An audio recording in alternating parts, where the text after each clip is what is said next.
सुनबाई. अगं अगं सासूबाई. अगं अगं सुनबाई. अगं थांबा थांबा थांबा थांबा थांबा थांबा. सासू सुनांना फक्त भांडणच आवडतं का? त्यापेक्षा वेगळं काही नको?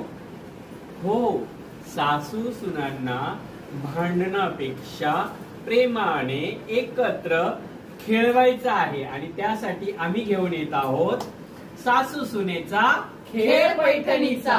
आणि आम्ही यावर्षी पहिल्यांदा ही संकल्पना घेऊन येतो आहोत. तृतीयपंथी अँकर असणार आहे, सोबतच सुमेध अलीमन, होम मिनिस्टर फेम या करणार आहेत तुमच्या सोबत गप्पा गोष्टी आणि सासू सुनेंचा घेणारा आहे एक छानसा खेळ आणि तुम्हाला मिळणार आहे पैठणी. तीही सासूला आणि सुनेला दोघींनाही सोबत. कारण तुम्हाला नवरात्रोत्सव, दिवाळी या सगळ्या सणांसाठी एक छानसा प्रोग्राम ठेवायचा असतो. तोच